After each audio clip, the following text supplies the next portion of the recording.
از رسول اکرم صلی الله علیه و سلم حدیث روایت شده که رسول خدا فرمودند زمانی می شود وقت کم می شود.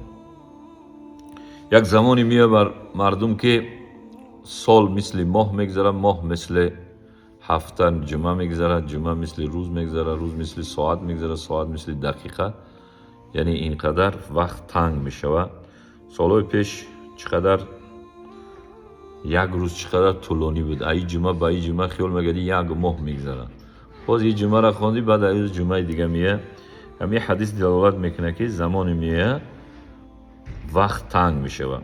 قال رسول الله صلی الله علیه و سلم لا تقوم الساعة حتى يتقرب الزمان فتكون السنة كالشهر والشهر كالجمعة وتكون جمعة كاليوم ويكون اليوم كالساعة وتكون الساعة كزرمة بالنار او كما قال. رسول خدا صلی الله علیه و سلم میفرماید که زمانی میشود بر مردم زمانی میآید که یک سال مانند یک ماه میگذره، یک ماه مانند یک جمعه. که یک ماه چقدر که یک ماه با این ماه میبینی جمعه با این جمعه چقدر تیز میآید، همین خیلی وقت تیز میگذره.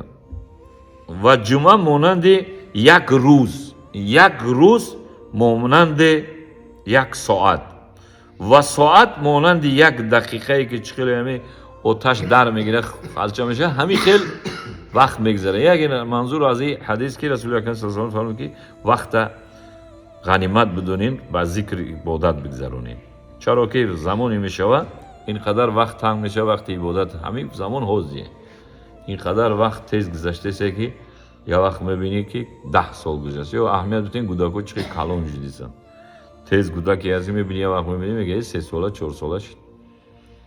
همه کار یا آدم میبینه چند میره و مهاجرت میبینه میگه 2 سال بودم در اونجا. میگه چه خیلی روز رفتی 2 سال گذشت. میگه و همین خاطر منظور اینه که شما وقت غنیمت بدونید. قال رسول الله صلی الله علیه و سلم اذا قال ابن آدم سجدة تلاوه، وقتی که خوانده میشه برای حضرت آدم سجده تلاوت، فسجد اعتدل الشیطان یبکی، وقتی که سجده تلاوت در قرآن عظیم شان 14 تا سوره سجده تلاوت داریم. وقتی که همین آیات سجده تلاوت خوانده میشه فرزند آدم یعنی باید سجده تلاوت واجب میشه، اون را شنویدیم باید چیکار کنیم؟ سجده تلاوت کنیم.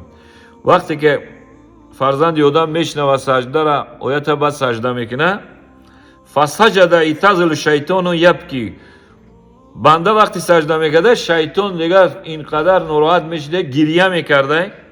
یقول میگفته یا ویلی امر ابن آدم بسجود فسجد فله جنتو، میگفته وای بر من که با حضرت آدم وقتی که فرزند آدم وقتی که با حضرت آدم امر شد که سجده کرد وقت او را جنت نصیب کرد. وقتی که مرا گفتن و امرت بسجودی فعصیت فلی نار او کما قال صحیح مسلم، وقتی مرا گفته خداوند که سجده نکردم برای من دوزخ واجب شد. یعنی وقتی که خداوند به حضرت آدم دستور داد که سجده کرد، شیطانی لعین چیکار کرد؟ سجده نکرد، برای دوزخ واجب شد.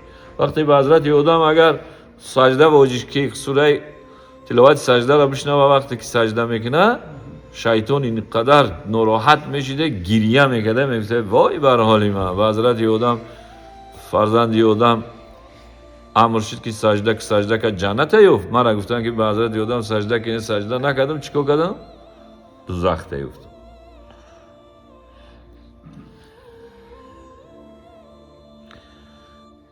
اذا اراد الله بعبد خيرا يسير لسانه للصلاة على محمد صلی الله علیه و سلم. میفرماید که هر کسی را خداوند اگر اراده خیر کنه زبان او را هم خیلی آسان میکنه که با رسول اکرم صلی الله علیه و سلم چی بگه؟ صلوات بگه.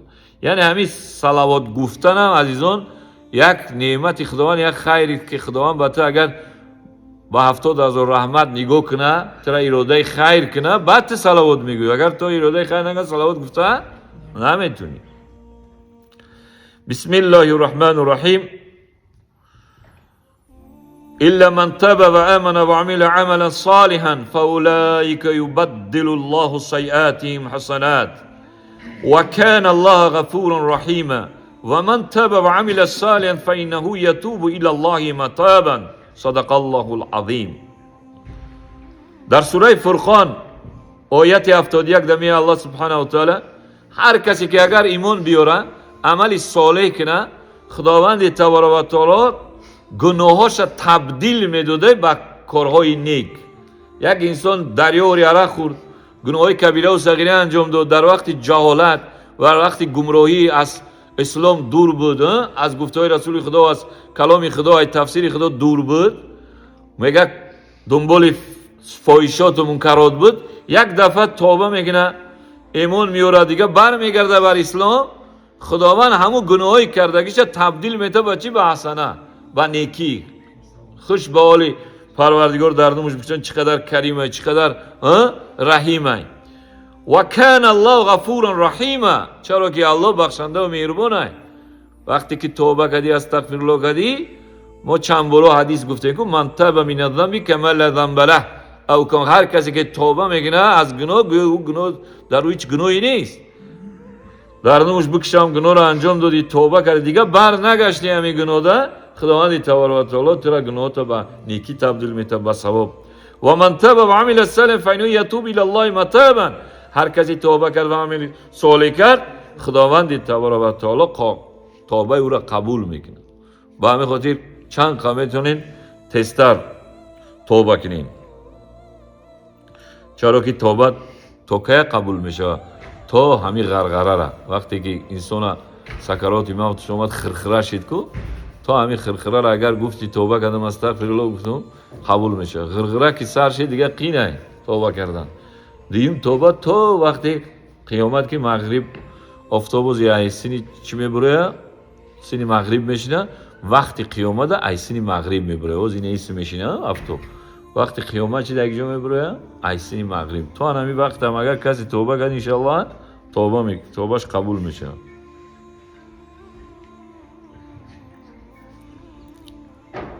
الله سبحانه و تعالی میفرماید یا قوم انما هذه الحیات الدنیا متاع و ان الاخره هی دار القرار صدق الله العظیم.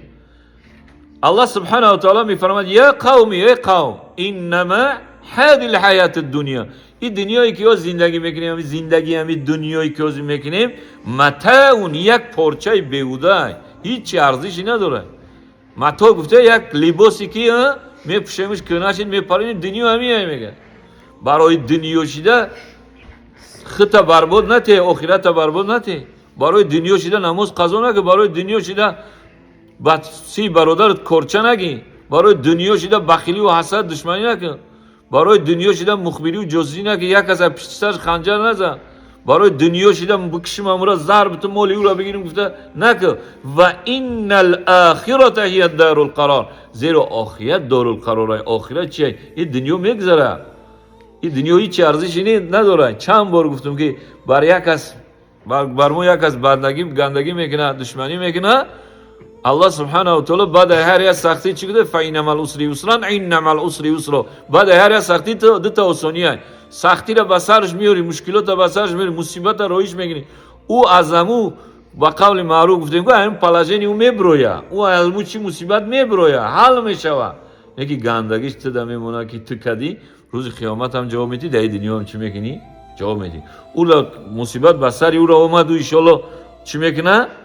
گناهش مغفرت میشه. چند بار گفتم انسانی کسل میشه، انسانی زندان میشه، انسانی که بچهش میمیره، انسانی زنش در شیرینی حیاتش میمیره، انسانی خونهش در میگیره، انسانی که پولوش میدزدن، انسانی که فریبش میگیرن، انسانی که آواری میگیرن، همه ای الله سبحانه و تعالی خیلی ظالم نیست که تو این مصیبت بیاره و بتره برات دوزخ.